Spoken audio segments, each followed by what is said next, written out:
Alrighty. Gib Mod. Thank you, Base, for reminding me.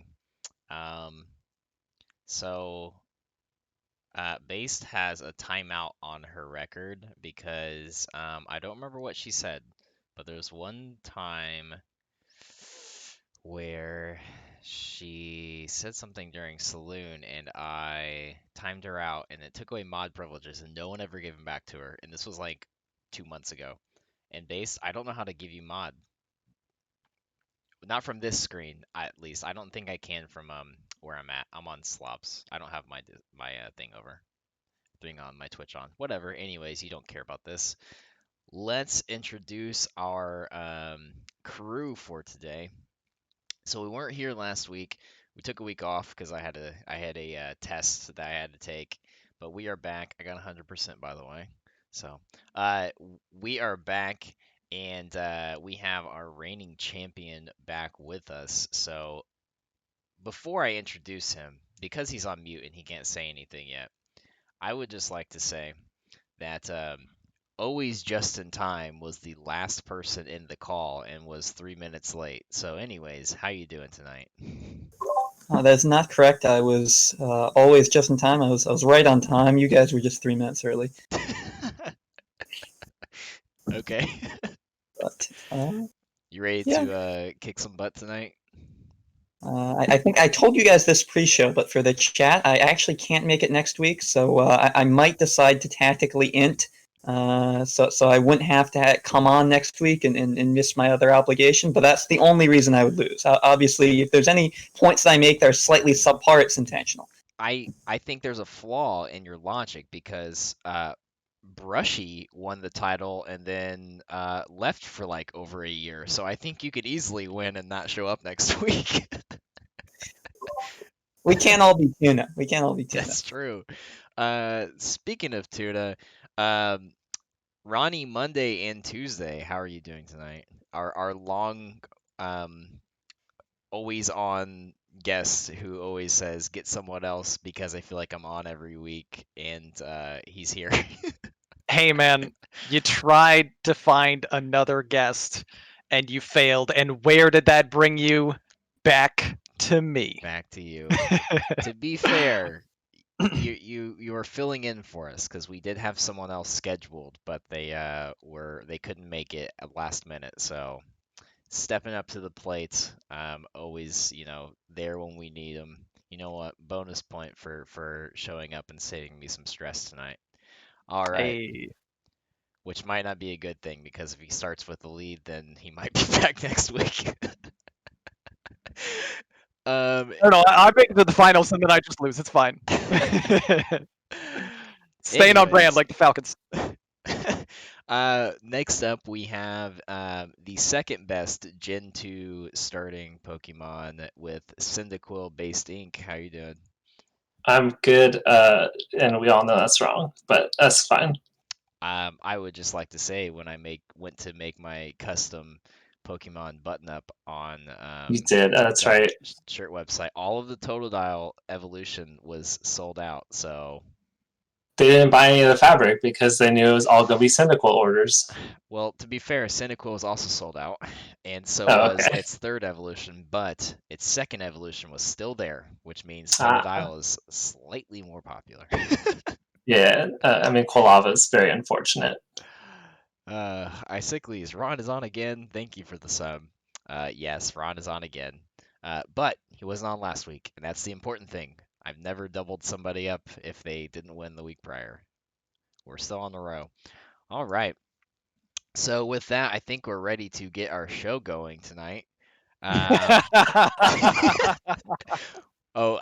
oops, I guess I forgot Steffi. Hi, guys. All right, let's keep going. Okay. Anyways. I don't need an introduction. I am the introduction. Wow. Sorry, it's Leo things. You want to understand. Yep, hashtag Leo things, because we all know what that means.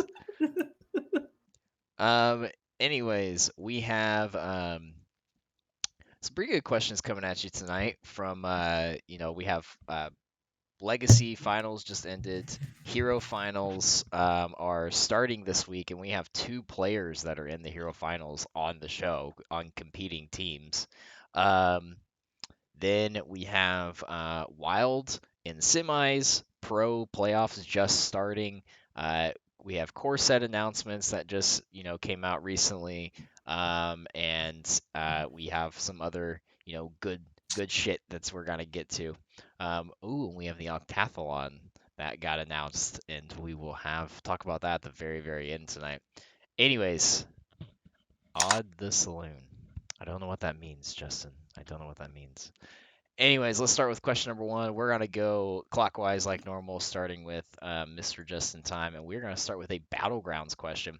We have 2 Battlegrounds questions tonight, and we're going to get them both right, one after the other from the very start here in our mulligan phase, starting with Just in Time. Your first question. There we go. The next upcoming tribe in Battlegrounds is going to be the Quillbore, and the one thing about them is that they are the first unique tribe to Battlegrounds that is not in Standard. So my question for you, using an analogy like mechs have magnetic, beasts have the kind of stat buff synergy together. Murlocs have I don't remember what the Poison. word is. No, there's like a word. Adapt, is that what it's called? Like they can gain Oh, lots yeah. of different. Not anymore. Not anymore. Whatever. That's why I said Yeah. poison. So my question for you, for starting with Justin, is what will be Quillbore's thing in Battlegrounds? What's going to be their their quirk? Well, I don't think any tribe can match the Murlocs thing with their crypt fanboying. But I think that if I were designing it, the devs have already said that it will be something pretty unique and pretty different game style. I would take the very best mechanic from the very best minion in all of Battlegrounds currently and build off of it, which also happens to be the theme for the new expansion. To gather the hype. And that is the minion, the very best minion in Battlegrounds. Of course, I'm talking about the one, the only, Yo-Ho Ogre. After something is attacked and survives the frenzy keyword, then do something else. It's very... Like, how many times has Yo-Ho Ogre, especially now with Arm of the Empire, just done crazy stuff and like have very different gameplay interactions than the normal like linear positioning-based Battlegrounds meta, just completely shaking things up. And having to really think about your opponent's board, how much attack there is, and try to get your minions to survive, and then just a litany of cool effects you can unleash. Imagine AoEing the board if it survives damage like that, or buffing other minions, or the sky's the limit. I think that would be really cool. Just because, especially the Quillbore fantasy, having been a WoW player myself for exactly 0 minutes, but having an internet connection to Wowpedia, I can see that they are defined as humanoids who are fiercely loyal to their tribe, which they defend with reckless ferocity. So I feel like that flurry would really play into that big theme of Quillbores that you and I know so well. So you said the word Yo-Ho Ogre. Whenever you play this Battlegrounds minion, does he say it's an ogre's life for me? I This don't is a play genuine Saloon, question. I don't Does know. anyone know? If not, this No, is a he doesn't. huge missed opportunity. No. Okay, well I that's mean, sad. how do you improve a connection? Yo-Ho Ogre is the Ziliax of Battleground. I'm sad. That's a disappointment. Base, what are your thoughts? All right. I also have a deep knowledge of WoW lore, having played 1 minute where I got my friend killed. So it says that they practice magic and undeath. It's further down in the Wikipedia article, and so I think that they're going to take probably what the best battleground mechanic is for building comps, and it's a buy-sell comp. Where you're buying and selling constantly. And so I think they're going to have it so that when you play Quillbores, they give keywords or death rattles to other Quillbores instead of building in just stats, which is what everything does right now. Maybe that's like the different way they play, where you're cycling these Quillbores and giving them different abilities to build a giant board. So they got their magic coming through that cycle. Interesting. So kind of something that's not currently a in other minion types, I guess, right? It's like Gentle Megasaur, but Hmm. less Divine Shield poisons. Gotcha. So more Just stat balance. based. Yeah. Kind of like pirates, but maybe with some defense and not just attack. Yeah. Ron, throw it to you. Well, what we know so far is Nothing. that I mean, we don't know much, but we know that the devs have already said specifically, like, they're finalizing details, but they're going to revolve around generating and taking advantage of their own resource. And they're quill boards, so I have to assume that means quills, right? They produce quills and they do something with the quills. I can't really figure out what exactly that might be. Maybe it's some kind of adapt effect, like you could actually give one of your quill boars like Divine Shield or Poison, which is going to be super broken. Maybe it's just like banana type stuff. I don't know if you There it guys know is. this, but I'm pretty excited about this. All right, what if they're basically just like bananas, right? You just get +1. What if there's like a big quill, right? You could get +2, +2. Oh, holy shit, that would be amazing. So I mean, obviously it's some kind of buff. It'd probably fit more to do like damage, but you can't really do damage to like the shop. That doesn't really work in Battlegrounds. So they got to just pivot to the next best thing, and it's going to be buffs. It's going to be like, even when Mukla isn't in your lobby, you can still get that sweet, sweet Mukla action by buying quill boards. They generate quills. You get some buffs. Everybody wins. All right. And Steffi. So I like the idea of the frenzy mechanic being kind of incorporated into them. So they survive getting hit, something happens, but they're also supportive. So I could see it being very similar to the 2/3 taunt, like when it's attacked, the adjacent minions get a buff. I could see it kind of revolving around depending on what quill board is, whether it'll be attack, whether it be defense, maybe it will be divine shield, something like that. I think they're going to get kind of quirky with it. I don't know. I would like to see adapt, but with how pissed off everybody got with Gentle Megasaur, I just don't know if they're actually going to bring that back, even though I would like to see that. Also, having a giant quill in my hand, Ron, would be incredible. So I agree with the maybe like the banana thing. That'd be cool. But ultimately, I think it's going to be more kind of based off of the frenzy keyword because they're bringing that in. That's a cool concept and trying to play around with those mechanics in Battleground. So I could see like it doing something. If they survive damage, adjacent minions get a buff because it well, as long as it's a quill bore, do like the type on type thing. So yeah, I think it'll be cool. All righty. Let's stick with the Battlegrounds theme then, and let's let Steffi start this next one. Let's go God. back in reverse order, back up to Justin here. Let's talk about some Battlegrounds heroes, and specifically heroes that don't exist right now. So, as Battlegrounds players, I would like to hear from you. With 40 odd heroes in the game right now, what style of hero is kind of really needed in Battlegrounds at the moment? That's a really good question. So I think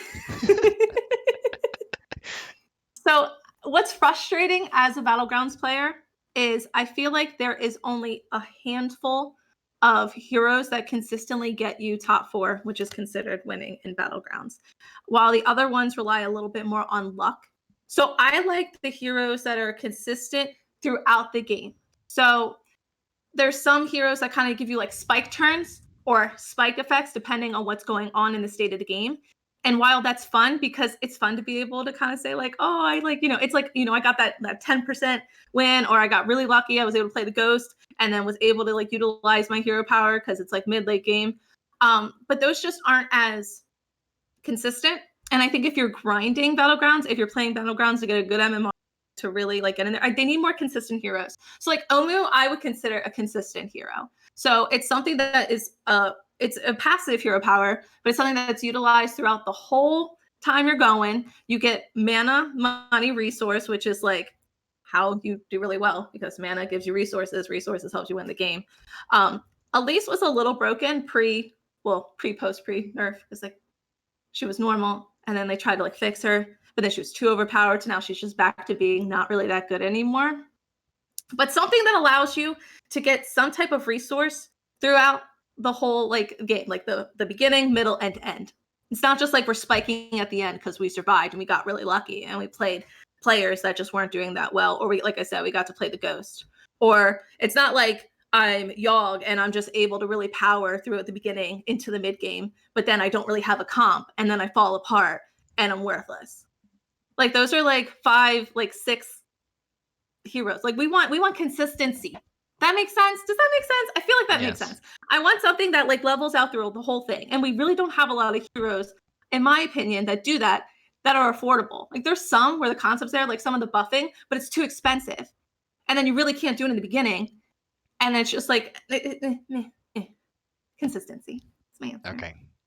Okay. Ron. All right. I'm not gonna talk about bananas this time. All right. I was expecting I'm you gonna to say show we some need a restraint. hero that specifically generates bananas or something. No. I'm gonna Look, show some Virginia. restraint here and give this a real answer. You know, and I'm gonna do you one better. I'm gonna actually give you the hero that we need. So style of hero, I agree. Hear it. I agree. Steffi's right. We need more consistency. Hold on, And you before know you what? say this is the hero we need, but is it the one that we deserve? No. Okay. The hero that we all need is Onyxia. All right, we don't have Onyxia. We've got all the other dragon aspects, but somehow we don't have Ooh. Onyxia. You know what Onyxia could do that could be really consistent, that also sticks with like the lore theme? She's a brood mother, right? So you could get a whelp. It could just be a passive hero power that generates a whelp for you every turn. That's just gold. You can play it out on the board, and it's a minion, and it's just a 1/1, obviously. And you sell it, you get the gold, and it's kind of the same as like Naz's hero power in a lot of ways. You just get like the free reroll. Essentially, you could use it as like a free reroll, but it's a little bit more flexible. But it's not like it'd be permanently broken because when you get to the late game, you already have 7 minions on the board in most cases, so you might not have the board space for the whelp. And if you're saying, oh, well, maybe that's going to be too broken because you could just save all these whelps and then just have this crazy power spike turn, well, they even have an option to make that like not be super broken by saying it only generates one whelp or generates a whelp for this turn only. So there's like a lot of options you can do to have a consistent hero that is like a cool lore add. We got all the other dragon aspects, but not this one. I think it'd be perfect. Onyxia. Let's do it. Let's see it happen. All right. Base Ink. Only 1 point for that, man. Oh, All okay. right. I said this last time. I'm gonna take a point away if you're gonna argue with me.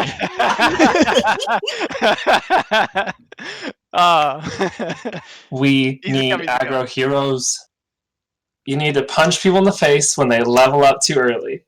Right now, either you spike a huge thing or like you just go there, but you're always just like, I'm gonna YOLO level up because what are they gonna do to me? Punch me for like 5? So here is a hero power I would give. When you deal damage, deal your opponent's tavern tier as well. So they leveled up to 6, and you're hitting them on 5, they're taking an additional 6. Right? So that way, if you're just trying to spike, like now you look like, oh, I'm up against Mario. Mario's gonna punch me extra, so I can't level up this turn, you know? Something like that, where it's punishing people for trying to level up. Sorry, I got Mario on the brain. But yeah, like something like that. Oh, and also dual hero powers. We have a weapon slot that's not being used. Put something else over there. Let's do it. Let's get 2 hero powers, one for the early, one for the late game, or maybe one where you have to pick which hero power is active each turn. Ooh, that would be juicy. Oh, and then your opponent doesn't know until they play you. Yeah. Spicy. That I yield my time. I like it. That's not really I mean, I don't play Battlegrounds, but from the show and the people around me, I've just kind of like absorbed knowledge through osmosis, and I've gathered that like aggro is not really a thing in it, but it's also not really a card game. Things of your millhouse. So Yeah, like when you play an early Millhouse, it's like, well, I'm taking some damage here. Like there's another one. There's like Cthulhu where I would call them the dig on 1 heroes, where you just hero power every turn, and it's an entirely different way to play the game. And I think that those are always a little bit more fun too. I take them because I kind of just play for fun instead of for climbing. But I think it's Justin's turn. It is Justin's turn. Always just in turn, as they call me. Anyway. That was bad. -1. Yeah, permit me to disagree, I guess, with Steffi and Ron. I don't know. Why? I feel like most people don't play Battlegrounds for consistency, or at least as you defined it, it doesn't quite make sense. Like you said, you want to consistently win, but that just means getting the good heroes. Like there's always going to be good and bad heroes. The very most consistent hero of all. To how many matchups now in Battlegrounds of late game comps just depend on who attacks first? The very most consistent hero in the game is Illidan, and he's literally bottom hero of 40 on the HS replay tier list. No one picks him. He's basically not in the game for all intents and purposes. No one likes him, even though he's the most consistent. The part that people like about Battlegrounds is the discovery of new heroes, new play styles, and just crazy things that they keep changing the game that you had no idea how to play. And then sometimes they come in a little overtuned, and then they get adjusted down or they move into and out of the meta. That's the fun part. So like how many times recently when Greyball came in of just completely different comps, completely different minions that were prioritized, or even a year ago when they first put Tyrion in. So what's something that's completely fresh, like new untouched ground that hasn't been reached in Battlegrounds? The thing that came to mind to me was hand interaction. So not just bananas, although bananas are great. What if you had something that could buff minions in hand?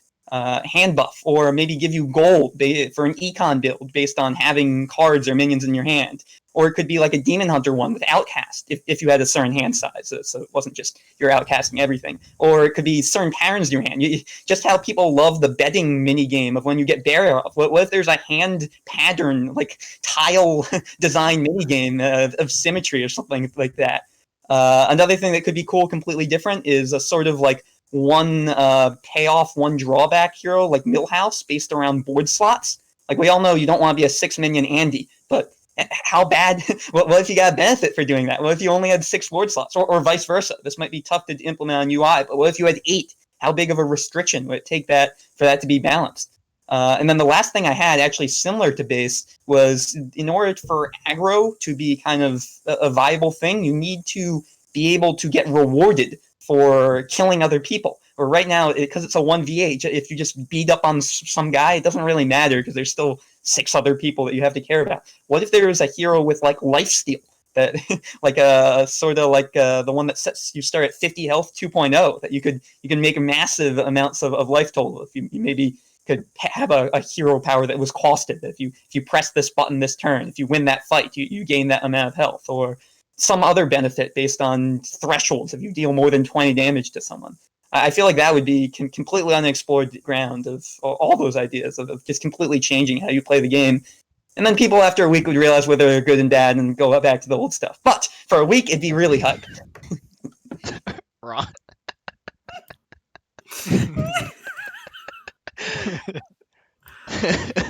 Animal. Okay. No, I actually I like the creativity though. Because that is a bunch of like unexplored territory, and some of it sounds like territory they're probably never gonna actually explore, right? Like I don't know if you'll ever see something lifesteal interaction with your hero in Battlegrounds, but I mean, who's to say? We never thought they were gonna add a 10th class, so you never know really what's gonna happen. We need cat, but we need it to be good. We need a Reaper We of need a Souls. good cat. Diamond had to give one in the chat there. He said Ziliax, and the hero power is all of your mechs are magnetic. Ooh, There you go. That is a good Jinx. one. I like that. Okay. Let's transition now into off of Battlegrounds and into standard. You're welcome, Diamond. I read chat. I got you. And let's transition into standard here. We have a few standard questions. We have 2 in the Mulligan phase, and then we're going to jump to 1 in face or trade before we get into our THL questions. So, and yes, Diamond, we will be talking about your team. So before you ask, because last show you asked about 5 times, so I'm just going to get ahead of that. Your next question is about the card reveal schedule. So we haven't seen any new cards since BlizzCon. And so I wanted to get your thoughts and your opinions, not specifically about this card reveal with Barons, but with card reveals in general. What you think is better for the game or the community or your preference. There's a different number of ways you can take it, but I'll let you take it however you want to take it. So my question for you, and we'll start with Based here. Um, so which is the better card reveal schedule, Based? A slow drip or a big dump? Whew, um, you just worded it so nicely. What's the You're welcome. phrasing, Jeff? I think I'll go with a slow trickle. And because like what have we been talking about for like the last couple weeks on Twitter, removing minions and playing tempo, like that would not be what we're talking about. We would just be talking about sweet new cards. Aggro Rogue would only exist on ladder, and that's not real. So like the we could change everything we're talking about and actually be getting hyped, because right now it just feels like Hearthstone's dragging a little bit.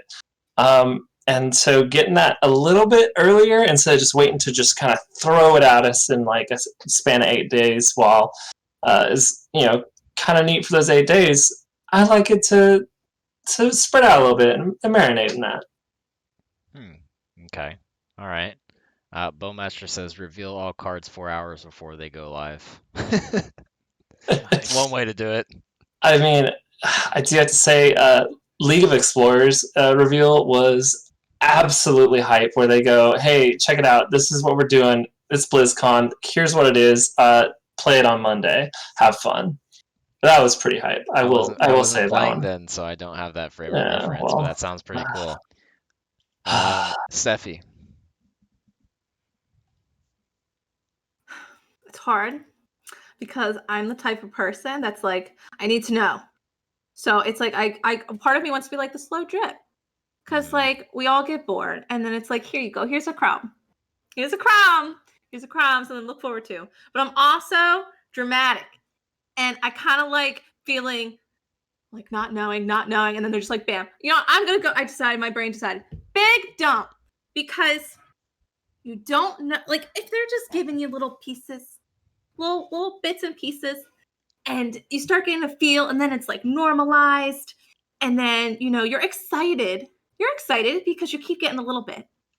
But like, hear me out, they don't give you anything, and you want it so badly, and you're waiting, and they're like, no, you're not getting anything until last minute, and then they just give you everything, and then Twitter shuts down because everybody's tweeting about it, and they're so excited. Blizzard's doing dances. There's no time for people to argue and say, this is a stupid card, I don't like this card, blah, blah, blah, because it's all at once. You're overwhelmed. You're making all these decks all at once because you have all the cards in front of you, in theory. And then you can just go play when they release it the next week. So I actually like the big dump. Originally, I was a slow drip kind of girl. I was thinking, I like kind of knowing. It comforts me. It's soothing. But there's some excitement about waiting till last minute. And then they're just like, here you go. And we're all like, we don't know what to do with this information. But we're so excited. Yeah, so I agree. Big dump. I agree. There's some excitement in a big dump. Always just in time. What are your thoughts? Well, one person before me has said slow drip. One person has said big dump. So I will take option C and disagree with you both. The whole exciting part about card reveal, part of it is not knowing exactly when it's coming out / it being different each time. If it was a set schedule every time, it'd just get a lot more repetitive, a lot more boring. Why do you think they switch it up every expansion? It's I mean, surely they're trying to test things and find the optimal result, but now they've done, at this point, the game's been out 7 years. They've done basically pretty much every configuration imaginable. It's not like there's one strictly superior option. I think, as you mentioned before, Based, that's the League of Explorers was really hype for that big surprise dump at the end. But if it was like that every time, then we kept having old metas drag out. That'd get lame. But sometimes it is nice to have a slow drip.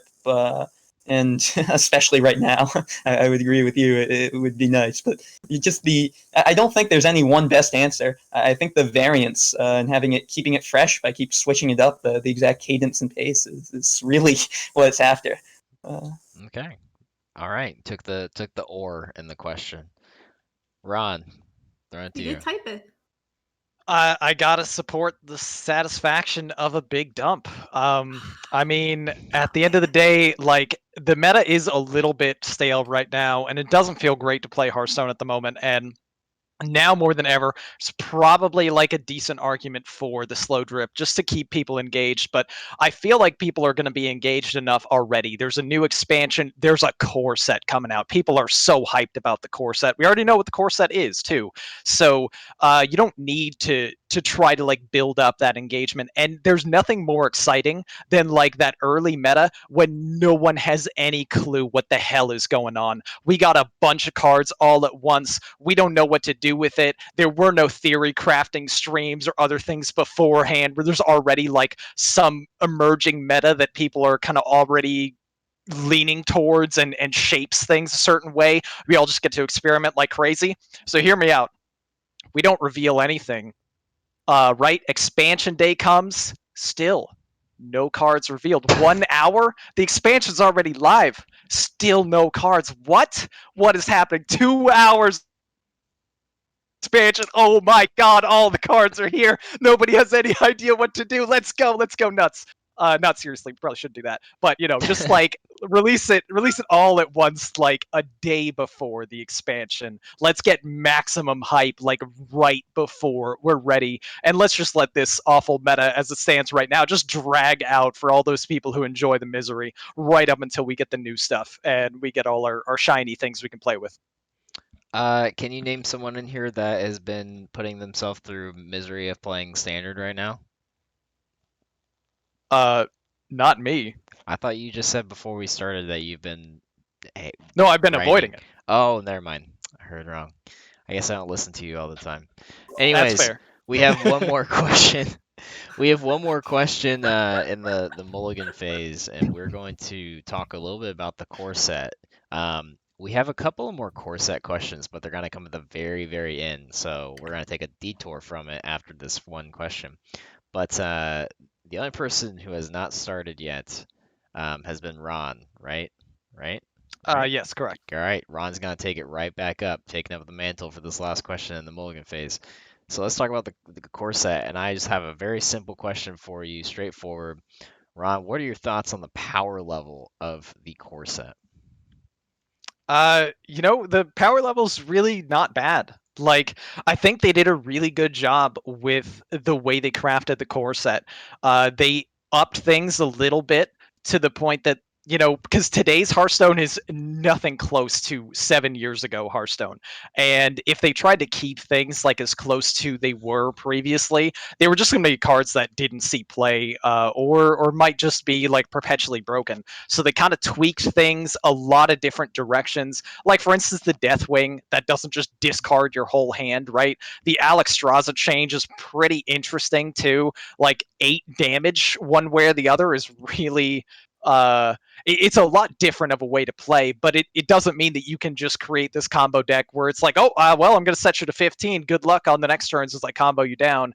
Like, there's new interesting tweaks that they've gone with that make it, I think, just right, where there's going to be enough cards, especially as metas cycle in and out, where you can pick and choose and have things that could be essential to decks or just could be like relevant or good enough to see play, but nothing that's ever going to be perpetually like breaking the meta where it's like, wow, this card is such a problem and it's going to be around for the entire time that this card exists and is legal and standard. That kind of thing doesn't really feel good for anybody, and I think they made a pretty good decision by just making things sort of average-ish, like a little bit higher on the power level overall, but average, nothing too crazy.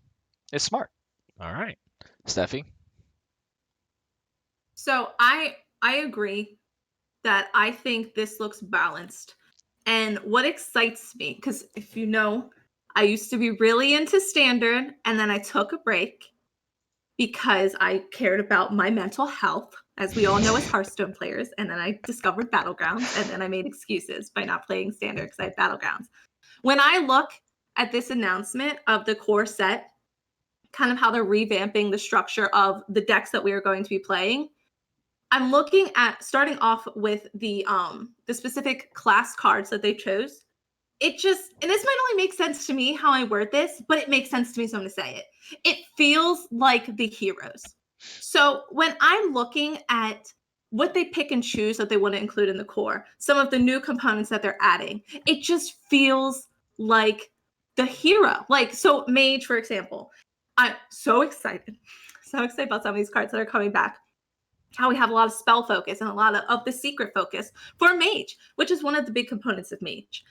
When I was looking at Hunter, I was just like, oh my gosh, this looks like incredible, like beast. And it could be aggressive, it could be controlled and like get you later. And I was like, that reminds me of Hunter. And so on and so forth. I'm not going to go through each of them because, I mean, if I do, though, if I keep talking, I might earn more points. So maybe I should go through each of them and do that, right? Because that's how it works.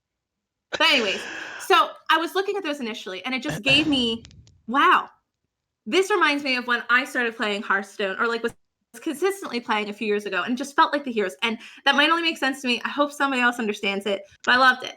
And then all of these, the neutral cards, they just seem very supportive. And I think Ron might have said that as well. They seem like good support, not too overpowering. There's not one that I'm just like, is going to be on everybody's deck.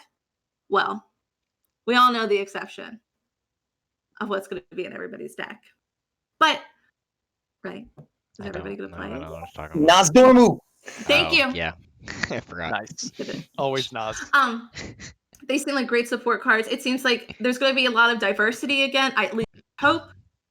And you're going to see representation of all of the different heroes. I hope.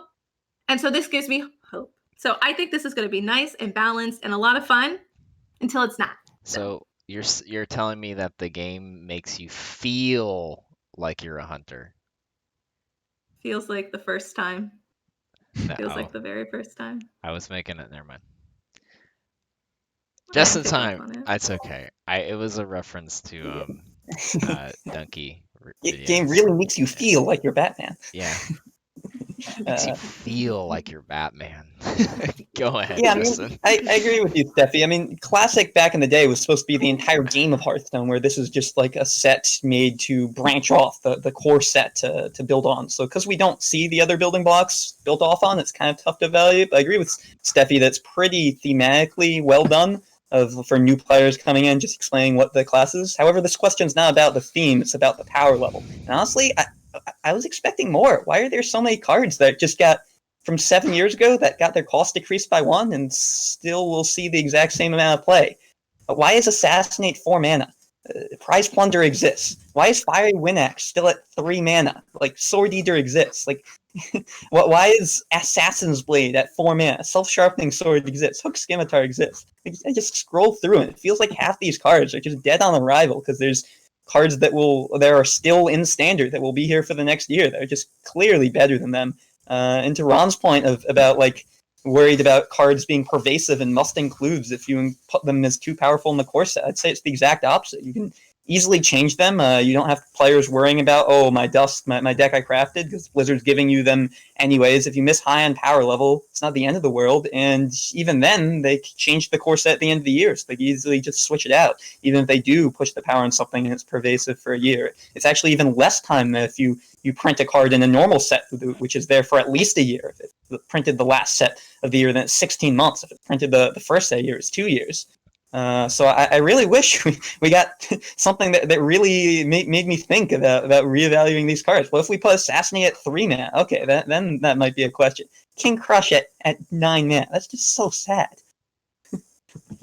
Half the cards seem like the especially the new ones or the buffed old ones seem good. Just the other half, they got left the same. It's like, why are they here? Just to suffer? Now, That's what Hearthstone is. I think you make a good point because if you think about it, King Crush is a 9 mana 8/8 charge, and then Alexstrasza is a 9 mana 8/8 deal 8 or heal 8, and it's essentially the exact same thing with another addition, and also it can go over taunts. And the comparison as well has been made to the new Demon Hunter card, the Yeah, 8-mana 8/8 with Rush, and then if you hero power for the 9th man, hit their face. It's just like, I see the what? logic. I see the logic. Base. Or King Crush. Oh no, Hunter could be deleted and it'd be fine. Wow. What's up? Okay. My lowest wins on a class. Don't tell anyone. So the power level for the core set it's consistent, and it kind of just shows the direction that standard's going to be. Like, this is supposed to be the set that you look at, and everything that's going to come out is just going to be a little bit more powerful than it, and you'll use these to fill in the cracks as you need in your deck. And like, I mean, everyone says you don't want to just be bumping Yetis, but I want to be bumping mechanical Yetis. You know what I mean? Like, just that little bit of extra value. Like, I'd really like to see the power level of standard brought down. I feel like they're getting better at creating, interesting interactions and synergies. So I'd like to see the overall, power level come down to make it just a little bit more grindy and not as swingy like we're seeing right now. Like, especially with having so many cards in standard at a time, we're going to see really, really swingy 6-set metas. So I'd like to kind of step back from that. And I think this core set is showing that they're going to have a lot of interesting options, and I'm going to be honest, I don't think there's a lot of great aggro options. They said everything's getting a good 1-drop, but Novice Zapper seems like by far and away the best 1-drop that they're releasing here. So I'm a little concerned there. Like, there's a lot of great value options here, and they're going to be printing. They have to be printing more great value options to make you want to play stuff from the new set. So I think that we're going to see a bit of a grindier meta from this, and I want to see a mix of everything. And then I just want to shout out that Onyxia has power crept my Eldritch boy Shuma, and I'm not okay with it. Power crept it very, very hard. Like, very it's hard. Such a bitter card. Shuma, like, what, Shuma's gonna poke you with one of its tentacles? Like, it's an Eldritch, like, old god minion. Like, that's upsetting. Because, well, Onyxia too, it fills the board with whelps at the end of both turns, not just your own turn. So, yeah. No. Do you get to hit with those? Yeah, if it it took me feels so many readings to realize that. If the opponent leaves up, you can attack with the whelps. What? And then That's it fills the board. Okay, that's actually kind of sick, but Shuma could have done that. It wouldn't have hurt nobody. Just imagine that. Hunter suddenly has a board on the end of at the beginning of every turn to just give them all +2 and then hit you. Like, I don't see an issue. There's no problem there. Savage Roar and Bloodlust say hi. Yeah, like, see, Savage Roar and Bloodlust died for this card, and I kill them. I hate those cards. Yeah, I think that's a very good trade. Yes, bring on the Nyxia. Well, okay. Anyways, we are going to transition into our face or trade. We have 2 at 10 right now with Base and Ron, and we have 2 at 9 with Justin and Steffi. But there's still 4 more. I'm sorry. I don't know what I miss. All point redemptions. No one purchased any. Do you actually not see that? No, Clarity did like a teal point up. Clarity did a red point down. I can't see him either. Down. You've been ignoring all of them. No, I'm telling you 100% on my screen. I can't see.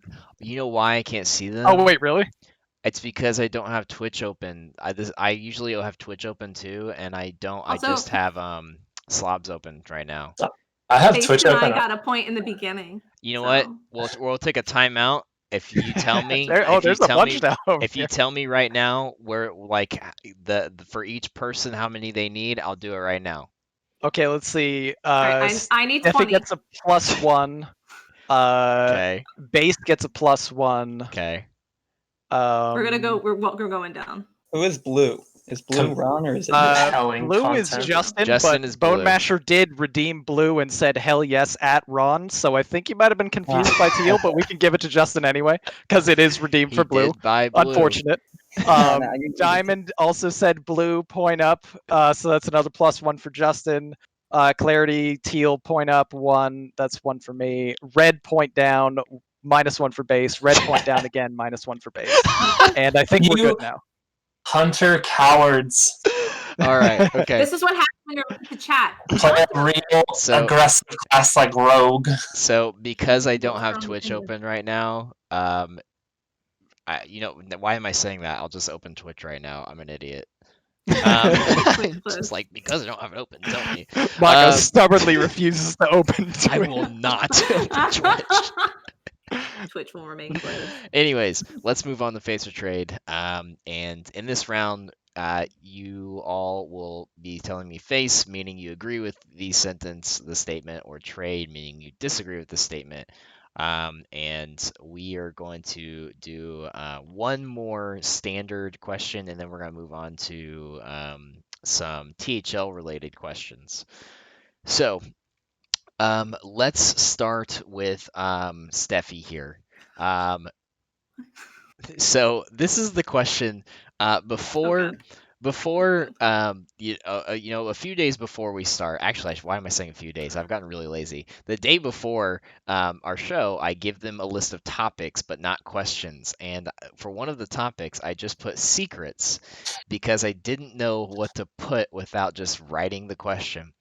So the other day, I was playing standard on ladder because it's awful. However, Prime Gaming Warlock is very fun. So I was playing some Prime Gaming Warlock, and I was playing against I think it was either a hunter or a mage, and they had like a full almost a Christmas tree. They had the Christmas top with like 3 secrets, and I thought to myself, we've had lots of cards in the past that interact with secrets by removing them, but I don't think we've ever had a card in the past that interacts with secrets in any other ways, such as Like from your opponent, you mean? such You mean like as the Kizan Mystic, 4/3, steal your opponent's secret? well, there's that, but we have not have. I didn't know that. I haven't played. I didn't start until the kobolds, but so we have that. But have we ever had a card that like for example, if you have secrets and you play it, it triggers your own secrets on your turn, like at that moment, like kind of like a battle, like a secret charge, Like a battle mechanic or cry anything? secret? Yeah, is that a thing? I Nope. don't think so. I don't think so. I don't think there's That's battle cool cry though. I'm I I'm said not I I'm said not gonna hello. end up asking this question because because you guys told me You there's a stressed me card out. that actually exists that is an answer to the question. So I'm not gonna ask it and I'm gonna skip it. But now I'm just talking about the question because it made me think of it and I was just curious. So actually that's what I thought of was I was sitting there and they had that and I was like, what if they played a card like a legendary minion that like triggered their own secrets when they played it? So if like they had like an explosive trap and they played it, it would just like play their own explosive trap and like do 2 damage to the entire board. You know what I mean?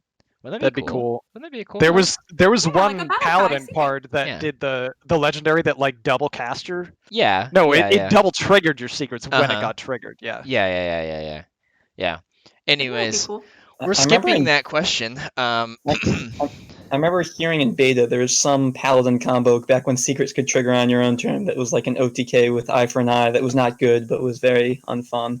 So that's when they changed it to Yeah. only trigger on other turns. So it sounds like they already thought of it and then realized it was a bad idea. And this is why I'm not a game designer. Anyways, we're just going to skip that question and we're going to move right into our THO questions because I wrecked myself before I even asked it. Thank you, Ron. And So I we're get to gonna go first? Yes, you're still going first. So we're gonna start okay. with legacy here, and we're gonna talk foolish madmen because they just won the championship after They an did. undefeated season with 199 points. So my question or my statement, face or trade, starting with Steffi. Foolish Madmen are the strongest legacy team in THL history.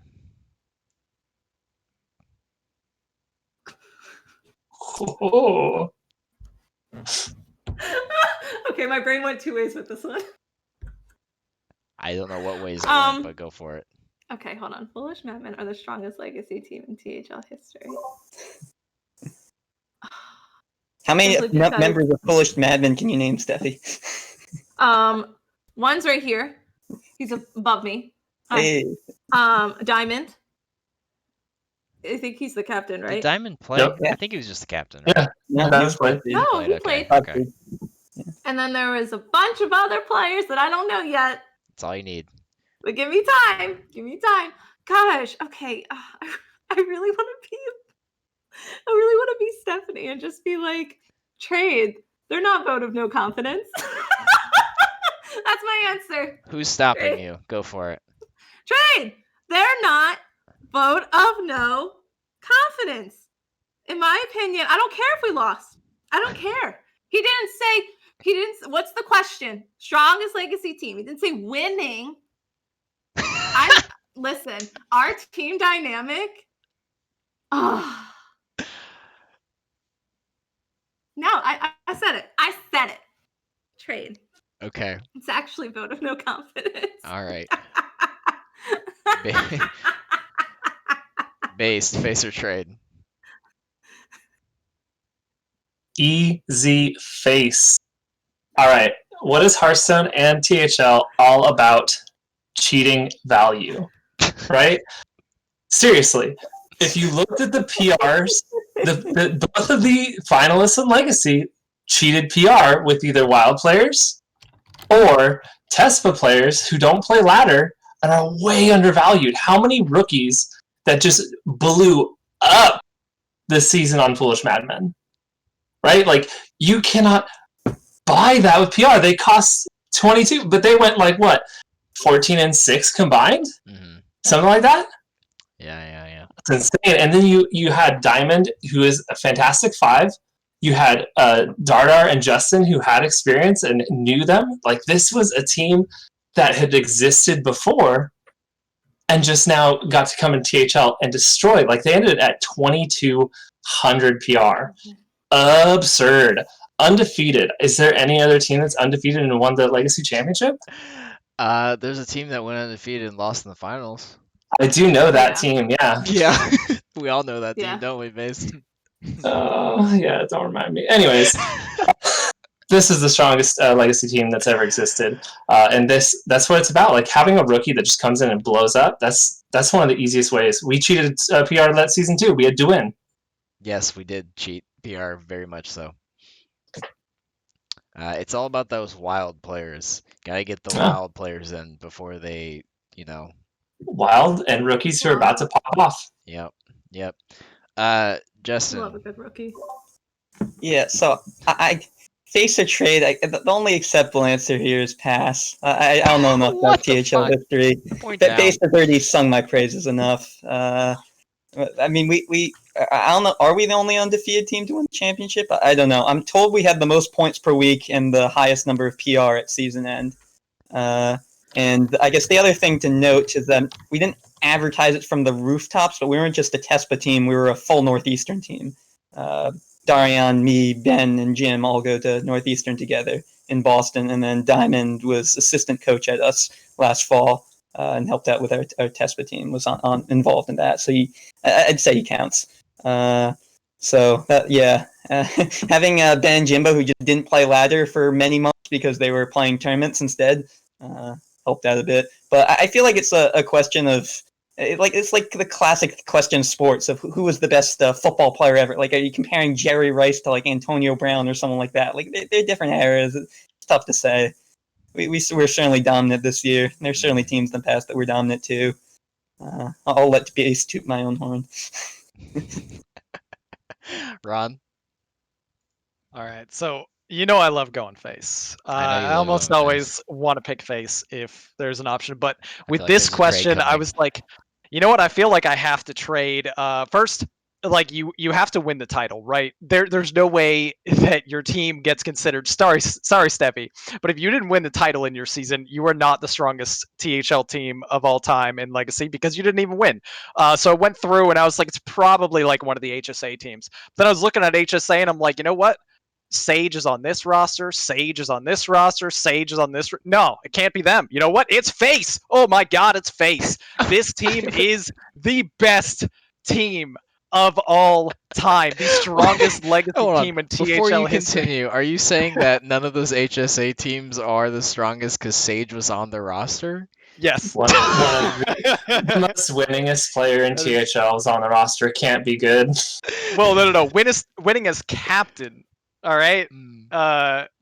He was the crucial weak point in all of his teams, and if his HSA team had to play against Foolish Madmen, Sage would get eaten alive by Diamond. All right. You know what? So I think I have to counter your statement though, because HSA teams captained by Sage, where Sage wasn't playing, don't win championships, but HSA teams captained by Sage, where Sage is also playing, do win championships. It's when he doesn't play that they don't win.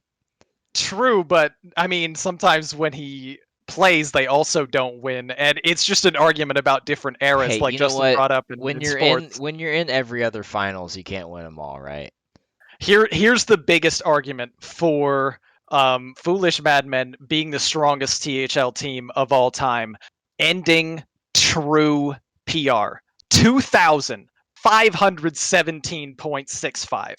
What? Excuse me? What?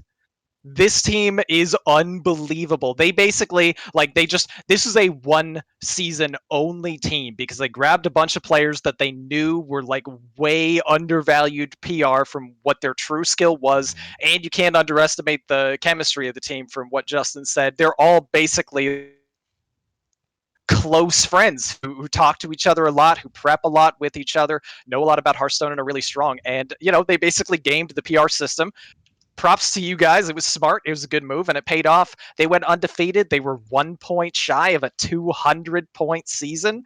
Literally never lost. I don't think it gets better than that. That team, Migo Face, is the best. Alrighty. We have two more questions in the face or trade round before we move on to our duel round, where we cut our two lowest scoring participants. Before we do that, we have a wild question and a hero question. Now, originally I had hero before wild, but I decided to swap it because I felt like the last question going into the round where we cut two people should probably be the question about the finals matchup that contains two different people on the show. So we're gonna hold that one off for the last question of this round. But let's talk wild, because it's about to get wild here, and we are going to enter into finals next week because we're in semis. So my wild statement. Ignore both of your reductions. I don't know what you're talking about, man. I don't know what you're talking about. Never mind. I see it. Okay, I see it. I'll get to it. Give me a second.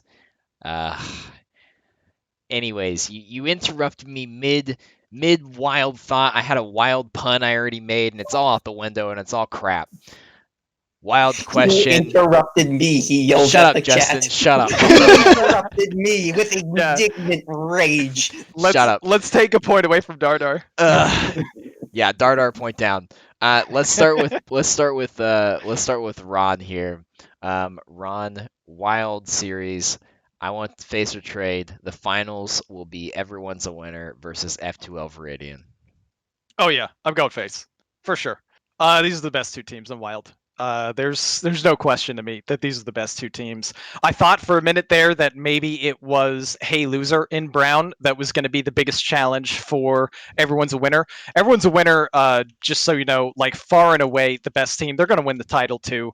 They lost like a meaningless game at the very end of the season to actually spoil their perfect season, but they're going to take it down. And the only way they don't actually play F2L Viridian in the title game is if they played them before the title game. I haven't looked at the bracket, but I assume if you're asking this question, you have. And that isn't Yes, a I have. They do possibility. not play each other this week.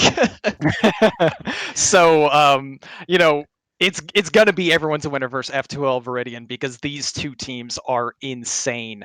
I think a Noyo team coming out on top of the conference for Brown over Hey Loser kind of proved that Hey Loser wasn't the team that realistically is the contender for second best team in all of Wild. F2L Viridian happened to win the title last season. F2L's just kind of been on an overall tear across all series.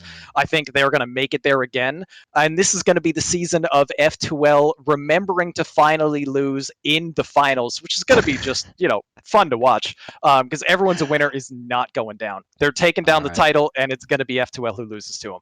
Alrighty. So you're calling you're calling F2L losing in finals twice this quarter, I guess, Hey, it worked or once. whatever you want to call this. Worked once, yeah, I guess so. How do I want to do this? I'm thinking ahead right now. I'm thinking about our hero question and how I'm gonna order this round before the hero round. So let's go with based here next. Well, I guess we're going face twice. Going to be at low health. Here we go. Everyone's a winner is cracked. Absolutely. I Caesar Cheese is a strong team, but I think everyone's a winner is next level. On the other side, F2L versus a Noyo team. This is going to be close. This was a rematch of the finals last season. And a huge shout out to my buds on Anoyo Team doing Please Don't Hate Me and Man at Arms. Keep making our podcast. But I do think the F2L is going to take this one down. I think that they are the better team on paper. I'm sorry, y'all. And I think that what's going to happen in the finals, though, is F2L will take it down. I think having Marty on your team is a huge benefit. I think that we're not seeing a lot of the stats going on. I don't think it's any mistake that F2L has made playoffs in every series. I think that it has a lot to do with what's going on behind the scenes because they do operate together to kind of boost up everyone. So I think that it's going to be F2L and everyone's a winner, but F2L is running this back in Wild. Alrighty. Justin. Interesting phrasing there, based. Yeah. It's just so tough to disagree with that. One point to Ron's point earlier about not thinking that Hey Loser has much of a chance. I would agree, seeing as they lost in the quarters. But it's everyone's a winner versus Seas of Cheese. It's just really tough seeing an upset there.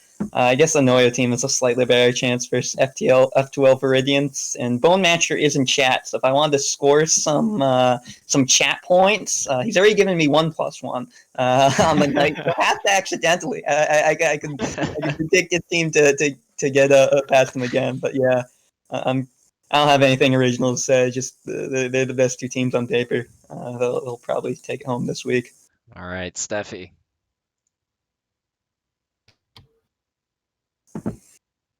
I'm gonna trade. Oh, I'm not gonna go face. okay. I know we gotta have a swing. All No, right. I agree that everyone's a winner. They've just been doing disgusting. I was like going through and looking at all the stats and everything for the week, and I'm like, gosh, dang, they came out here swinging, literally, like two hand swings, 2-hand throws. They're not just like bop. They're like bop bop. So sure. However, this is where it gets spicy and dicey, and that's what I like. So a Noyo team and F2L Viridian, yeah, both 8-2. Both incredibly scary, in my opinion. Again, when you look at the previous weeks and the points that they've been accumulating and how much damage they've been doing. And so what's frustrating is when you look at the 1, 2, and 3 seed for both teams, they're very consistent. They're very consistent. And that's important. However, when you look at the 4 and 5 seeds, and like specifically the 4 seed, that's a lot of times where it really matters, where it's really the swing. We all are THL people. We all know this, okay? So I was smiling. Like, you guys know where I'm going with this too. I don't. I'm a stat girl. So what? 7-3, 7-3, 7-3, 4-0, and then 2-2. So like a 50-50, right? We have 9-1, which is crazy. 8-2, which is also crazy. 7-2, 5-5, 4-5. So like Viridian's top heavy performing. And Annoyed Team, technically, I can argue the same thing. They're all 7-3. That's consistent. So But you're if we're saying looking at that the bottom, if we're looking at the bottom, the 4 and 5 seeds, Annoyed Team is more consistent. So I'm going to give it to Annoyed Team. I'm going to say it's going to be Annoyed Team and everyone's in the finals. So you're saying that Noya team just kind of needs one win from the top half. The 4 seed, probably specifically. Yeah, Okay. I think they're gonna get it, and I think it's gonna be like the swing. Wow. And who is that 4 seed? What does he happen to be? I don't know him. Sorry. I don't know them. I don't know them. I don't know them yet. Hi, I'm You Stephanie. literally had I the don't know you perfect yet. opportunity to Oh, curry I'm favor for points and talk up Bone Masher. I'm not Just- here to try to get I'm not here to Oh, flirt is with Bone chat. I'm Master here to the piss fourth off seed? chat. Yeah, Okay. yeah, Bone Yeah. Masher's actually the 4 seed. Oh. He thought it was calculated, then it turned out to I not be thought this was calculated. the entire setup. I thought it was gonna be Justin or something by the way he was saying that. Okay. No, All right. no, We have one more question before we cut to people. We're at 13 and we're at 2 13s and 2 12s right now. So we are very, very close, but we have one more question. It is about Hero Finals that start this week. We just so happen to have one player from each team on the show tonight, correct? Am I correct in this? Someone said it in our You around the are. Saloon chat, and I knew Base was on dab on him, but I didn't know who was on the other team. I play Justin this week. Oh, you play each other? Oh shit. Yep. Okay. I didn't know that. This is gonna be good. So let's do this. I'm going to start here with Steffi, and then we're gonna go Ron, and then we're gonna go Justin, and then we're gonna go Based. So starting with Steffi, your final face or trade question. Mhm. Dab on him takes home the Hero Series crown. Oh no, I can't. Okay, hold on. Let me Holding pull out on. my stats. I'm pulling out my stats. Okay. Oh, shit. Y'all are so close. You keep it spicy. Oh my gosh, I have to be biased. Bias Dink. The question is, dab on him takes home. Yes, face. Okay. Mhm. Explain. Okay. Look at the lovely. Well, you both are lovely. Okay, that's not what I meant. Girl power. Boozy Bay is on the team. Yeah, I like an underdog. Also, they're not doing as good as Tonk if you are corny. It's questionable. They're not doing, and that's why I want to root for them even more because we love the sneak attack under punch coming in hot. And like, look at that 1 seed. Okay. I like the transition from saying, okay, let me get my stats pulled up. You know I'm a stats girl, and then going into, Well, they're very oh wait, close. I'm biased. Their stats Based are and very Booze are on close. here. I look at Okay. I'm looking at the victories. So like, if I was going to quickly look at it, Uh-huh. 7-3 versus 5-5. Not saying that I'm not attacking. Don't get mad at me. We just met. Okay, we're looking at it that way. However, Turtles kicking booty hole 9-1. Sorry, Boozy Bay. The 3 seeds, it could go either way. The 4 and 5 seeds technically could go either way too. I said what I said. I'm not going to explain myself even more. All right, go. Okay, Ron. All right. This is going to be really close, and I would be very, very happy to see a Tonkin moat, but I gotta go face here. Dab on him is gonna take down the title, and it's because of how these teams line up into each other. Based versus Justin is a battle of titans. I'm super excited for this match. I got a lot of respect for both of these players' gameplay, who are about to talk too, so interested to hear what you guys think about playing each other.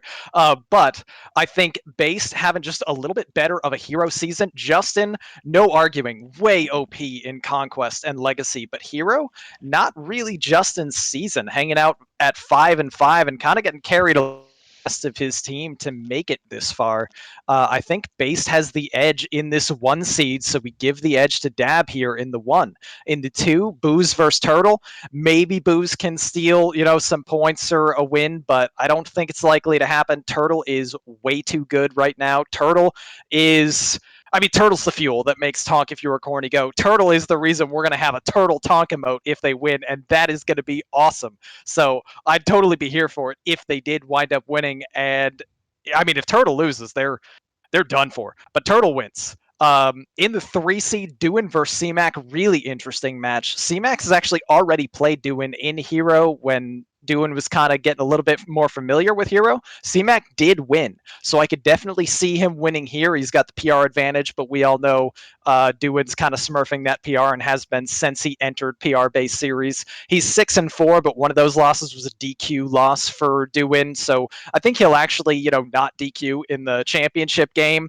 I think it's a very solid shot that Duin can pull off the win here, but the most important part, Dab on him doesn't need Duin to get this win, nor do they need Booze to get this win, because Astral Frog and Buse are going to carry this team in the 4 and 5.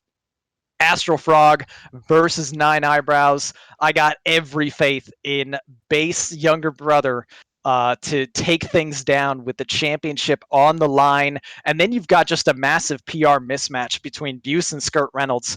And, Tonk, they pulled a sneaky strat again where Skirt's 50 PR isn't like realistically, what their real skill level is at.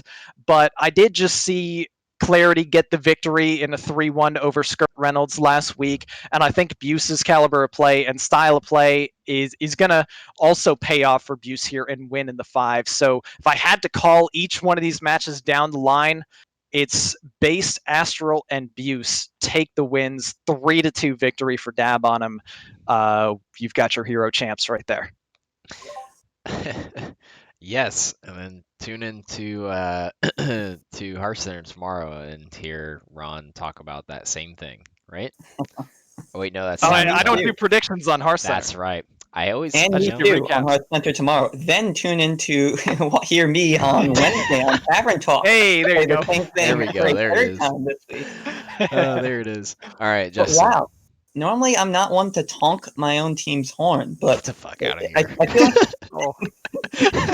like Ron, do you remember what Orange Conference was? Steffi, I presume you don't know. The team that finished 4th place in Orange Conference, Servants of Yask Sarang, had Neji in the 1, multiple Master Tour attender Harash in the 2, Marty B in the 3, Mako himself in the 4, and then Fish, who had nearly an undefeated season in Legacy, in the 5. That team would have won any other conference.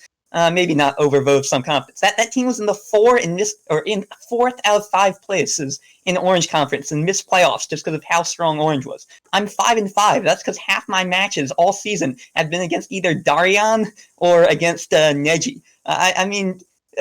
Davon team, they're on them. They're probably above average. They might have finished 4th, maybe 5th in Orange Conference. It just so happened that the 4 of the 5 best teams in the league got seeded in the same conference. So it looks kind of close numbers-wise, but when you actually look at the players, Turtle 9-1 versus a Legends of Runeterra player, that's not close. CMAC against a Wild player, this is multiple Master Tour attender. Someone's random younger brother against Nine Eyebrows, who's in form right now, just qualified for Masters Tour Ironforge, has been playing the game out of his mind, prepping for that. That one's not going to be very close either. Maybe Buse has it over Skirt, but it's not even going to matter. We just have them in the 2 through 4. Maybe Base will beat me, but I don't think this one will be particularly close. I'm calling it 4-1 for us. I was more nervous about F2L in Legacy. We'll just say that. So, I don't know if you watch professional wrestling, Justin, but if you were ever a professional wrestler, you would be a perfect heel bad guy character because I just like you made me want to punch you in the face just for how you were Which talking was about it, remarkable, right? given how much I complimented your team too at finishing fourth. I know, right? All right. Imagine if I talked about your team being crappy, then how great, how extreme it would get. All right, base. I said that this is my heel turn season, so get ready. We're going face here. Of course, Dab is taking it on it. First, shout out to Nine Eyebrows and Skirt Reynolds, played in the 3v3 that No Pros Here did together. Absolutely fantastic time. Both great players. But we're going to destroy y'all. It's going to be, I think Booze is going to take down Turtle. That is the hottest take that I'll throw out there. Booze is going to take down Turtle because we say this, Booze don't lose, and it applies to two of our players. It's 2 free wins. It's 2 free wins right there. And speaking of free, Orange was free, Purple was on sale, Teal was the hardest conference. Teal was where it was just going down every week. Every week it was a bloodbath, right? Why did Teal have only like the only one with two semifinals Because they didn't team appearances? kill each other round 1 of playoffs. That's Don't know exactly about why. that one. No teal teams got matched first round.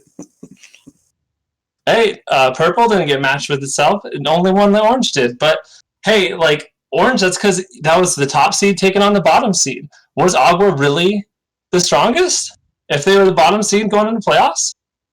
Like ATL was ahead, and we beat ATL, so we've already taken down an Orange team, and ATL dominated the beginning of it.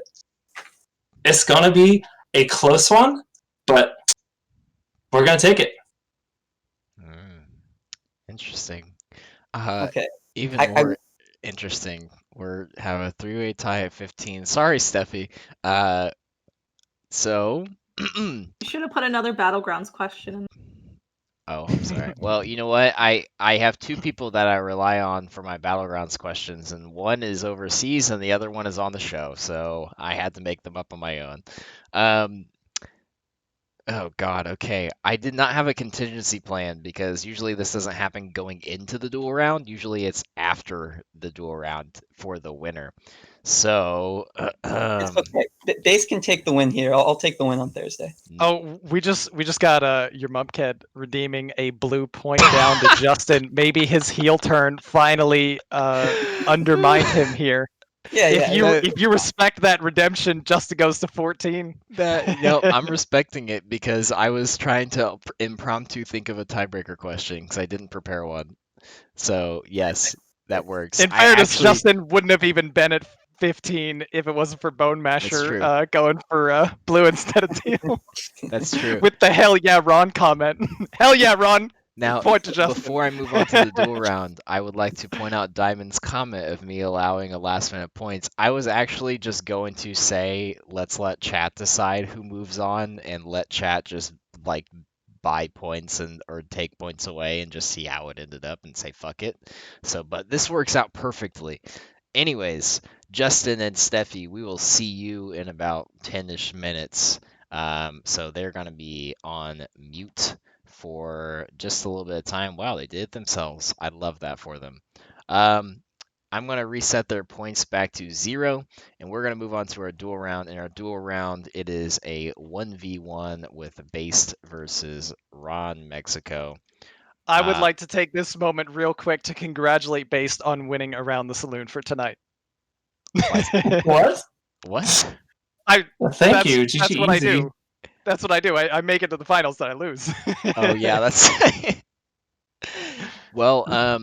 Diamond. I think it was Diamond. Someone in chat brought something up. It was Diamond. That no one else brought up in that argument. Last round, and that's Based as 0-1 in Hero Finals. Thoughts on that? Oh yeah. I average 1 finals appearance per season I played. I've played 5 seasons, and I have 1 championship, so it's not looking good for the kid.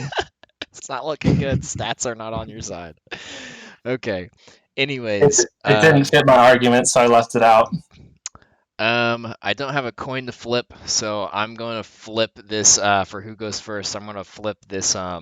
This is a base stand for a Funko Pop that's sitting back here on my little side table. So we'll go with little leg things for heads and flat side for tails. Which Funko? I don't know. I was clearing them out of boxes, and I don't know which one this one goes to. That's why it's not attached to one right now. So I'm going to flip it, and we're going to make base heads and then Ron tails. So flip. Okay, it was tails, so Ron gets to go first. It only did one rotation. I didn't care enough. Okay, so Ron, we're going to do one pro question, and then we have two standard questions, and then we have an octathlon question. I struggled to pronounce that really quick. So last THL question, THL Pro entering playoffs this week. And let's talk dark horses. So, Ron, who is your Pro Series playoff dark horse? Oh man, I've been excited for this question. Playoff dark horse for pro, the unknown baby. Listen, we took down undefeated for the boys. What? What? We didn't make playoffs? Wait, who made playoffs? Who made playoffs ahead of us? Aeon. Man, fuck Aeon. All right. Yeah, I guess playoff dark horse. Let's look at the teams real quick. This is disappointing news. Yasharaj's Clown College. Honestly, this team I think looks really, really good, and there's a lot of hype teams. There's For the Boys, who were undefeated until the final week, still maybe the odds-on favorite. We've got Hype Horizon, who won the title last season and just continues to be insane. Popeye's Spicy Chicken Sandwich, they've been talk of the season all season long, and Pink, and then Faction, who's been insane. But Yasharaj's Clown College, I think, is overlooked among the rest of them. And this team has an insane roster from top to bottom. You've got Nails in the one, man of many names, Valera, FBM2, Reggie, whoever it is. They're pretty good at the game. They're in the 2 seed. Kalis Luna makes Masters tours also pretty regularly. Neji Boston, the guy who's going to be winning THL's crossover player of the season again, struggling in the 4, but getting carried by his team at 6-4. And Lumble, who's another just absolute monster of a player. Top to bottom, this team does not have any weaknesses. And they just had, I don't know if you can call it like a underwhelming season. They did 162 points, 7-2-1, but I don't think they're being talked about as like one of the heavy hitters coming into pro playoffs, and they're definitely my dark horse. Alrighty. Excuse me. Base, who's your dark horse? I mean, I'm kind of torn between F2L and Sheepies right now. So Sheepies, I'm going to go F2L. I don't know how they are a dark horse here, but F2L and playoffs and specifically pro finals is just they just make it there every time. They took down For the Boys last season to get there against. I mean, they're gonna say against it was like meant to be, but like that was, I thought, a huge upset. You know, For the Boys was the highest point team going in. They were the highest seed. They lost first round to F2L. Like F2L just finds a way to get there in pro, and this is an incredibly stacked roster, right? Like if your 4-5 is Snake and Ariana, like that's fantastic. You know, and with Berserk and Shea Magician leading the charge in the 1 and 2, like that's huge. This is going to be F2L taking down Ron's clowns and moving on, and then probably taking down the boys again. So F2L. Alrighty. Well, after one question, you're tied 2-2, but neither of you said Aeon as your dark horse, so you're now tied at 1-1. Let's move on to the second question. Let's talk core set here for a second, and we're going to start with Based Ink. These two core set questions that we have are very, very similar to each other. And you both already know what these questions are going in, but they're very, very similar, so don't expect two wild core set questions here. But I want to know, after seeing, so last time we were on, we talked about what we were thinking might be included in the core set, and now we've seen it. So after discussing previously predictions and now looking at it now as kind of a reflection, base, what is the most surprising core set inclusion to you? Gadget Zan Auctioneer. Why? Interesting. Tell me why. Why? Tell me We why. could have reverted the nerf and had a real card, and instead we have 6-mana Auctioneer in Standard who's just going to do dumb things, like occasionally get thrown in some weird cycle deck that tries to OTK or something. Like, boring. Give me 5-mana Auctioneer, move it to Wild, and let me do something crazy with it. That was the thing where I was like, you had this opportunity and you blew it. Please give me back 5-mana Auctioneer. I didn't play with 5-mana Auctioneer, so was that a fun time? Oh, Miracle Rogue's the best deck of all time. Don't or Oil Rogue. Oh man, classic. I'm so ready to play some more Miracle Rogue. Alrighty, Ron. Just a clarification. By inclusion, do you mean like could we pick any card, like the ones that are brand new that haven't ever existed in the game before? Or are you specifically talking about the cards that were already in the game that are sticking around for the core set? Well, the question says core set inclusion. So if it's one of the 235 cards included in the core set, then it is an inclusion. So any of them. Okay. Then for me, honestly, it's Illidari Inquisitor for Demon Hunter. I'm just really surprised by that, specifically because they didn't do a damn thing with King Crush. Come on, Blizzard. Come on. He's a 9-mana 8/8 charge, and this card is an 8-mana 8/8 rush with a class that has a hero power that's 1 mana, so they can hit you in the face. Then this hits you in the face, then they get rush. It's strictly like a way better King Crush for a class that's already stronger with like draw capabilities, because for some reason like Hunter's identity in your card game happens to be, oh, they don't get card draw.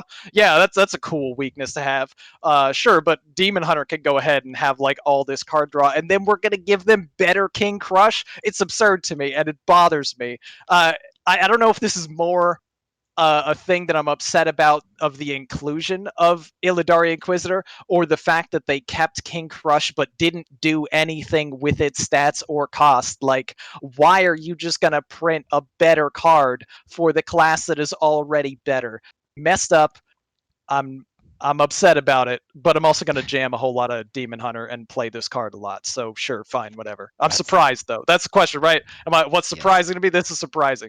Come on, guys. That's fair. All right. So we talked inclusions. Now let's transition from inclusions to exclusions. So starting with Ron this time, let's straight transition to it. Ron, what's your most surprising core set exclusion?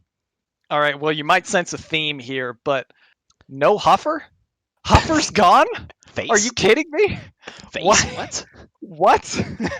And I don't say the card Animal Companion, because that's not really a card that exists. The card is Huffer, and if you get something other than Huffer, then you're just kind of bad at the game. You need to get better at the game because it's Huffer. I can't believe that they decided to take that out of the game, and just like maybe as a side card too, Unleash the Hounds. Really, they were all such good boys, and I'm so sad to see them gone.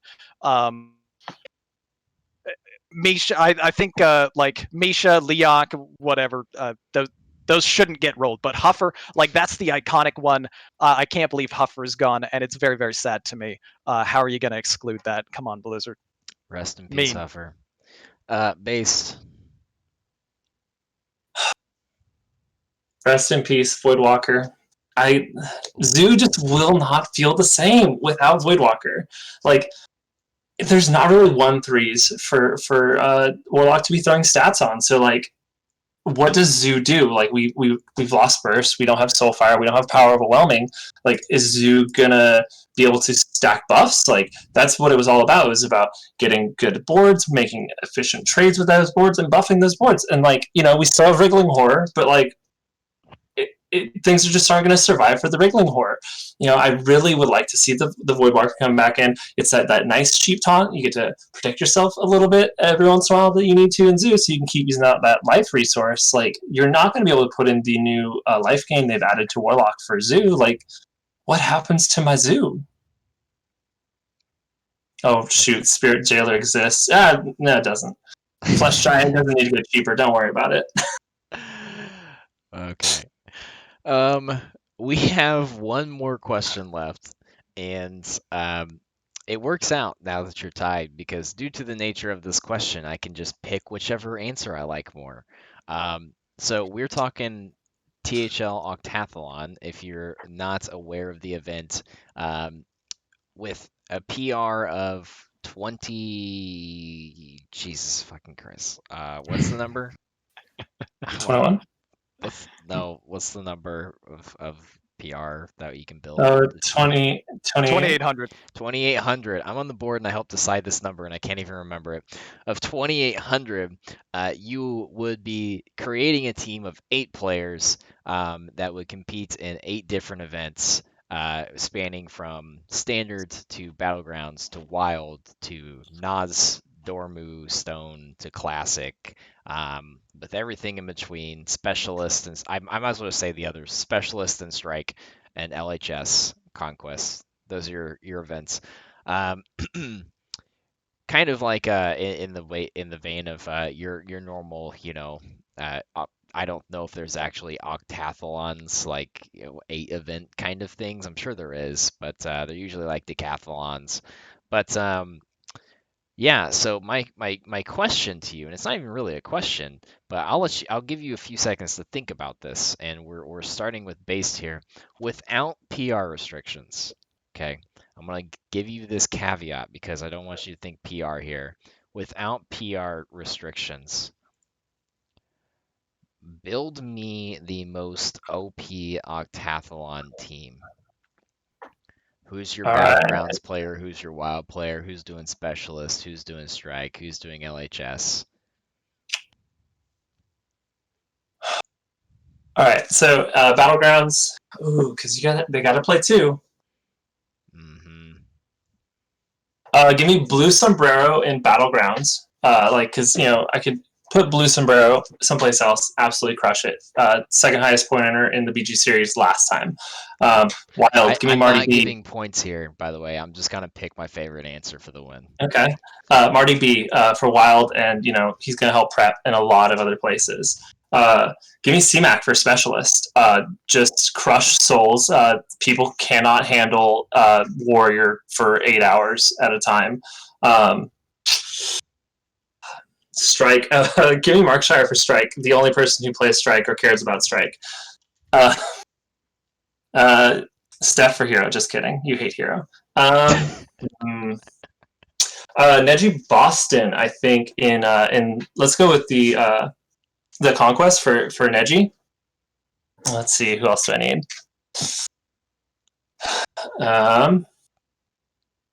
Classic. Slimshback. Yeah, he is. He's playing Classic. I can say some of the people she says, right? Because she's taking some of my team. I'm taking all I of them. Let's see. How many am I at? You were writing them down. Help me. What am I missing?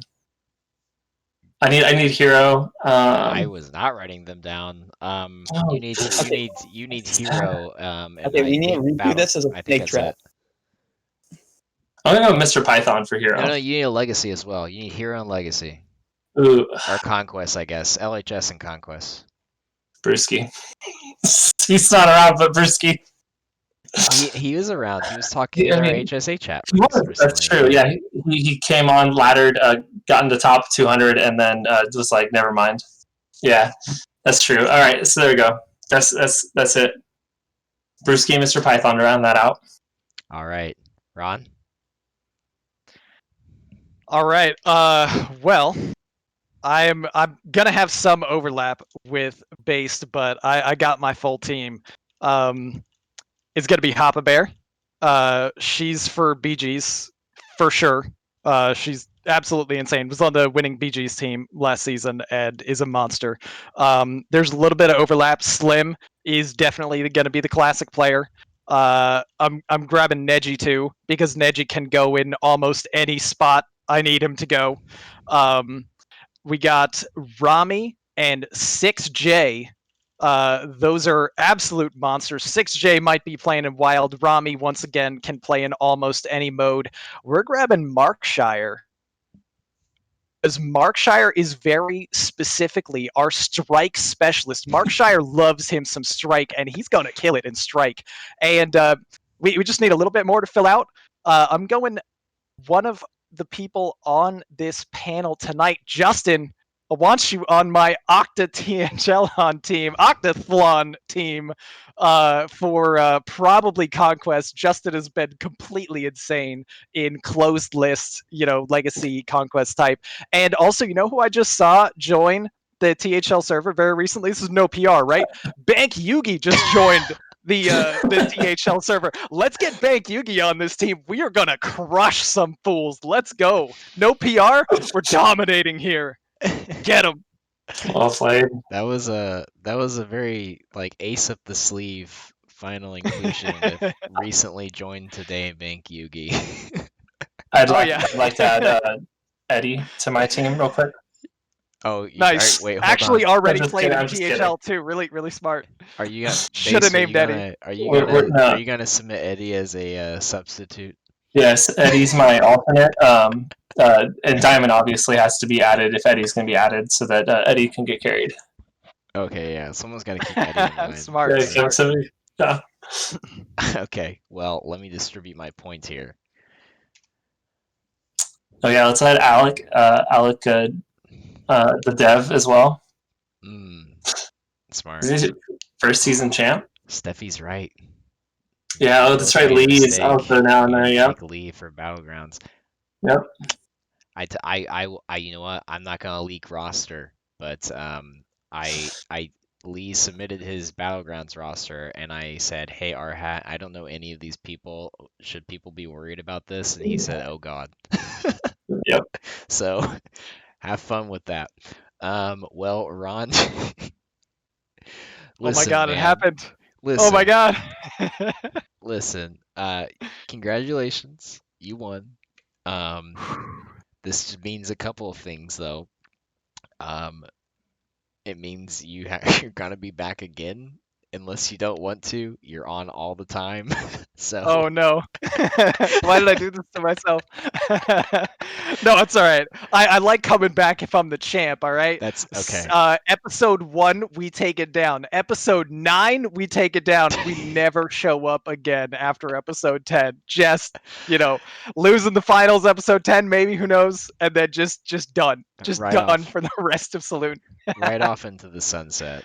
All right. Well, this is your time to shine. You get about 30 seconds here to talk about whatever you want, so you have the floor. All right. Well, guys, I don't know if you know this, but there happens to be another show on this channel. It starts tomorrow. 9 p.m. and we're talking about the Legacy Champions. We're talking about all the other things that happened in THL in the last week. That's right.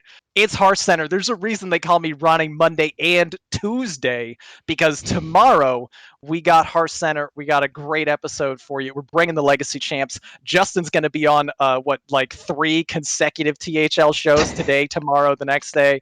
And it's going to be a blast. Thank you guys for tuning in, and I hope to see you there tomorrow. Alrighty, let's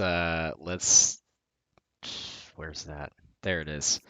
Let's get everyone else back in here and say our toodaloos, and then we will let you go for the night.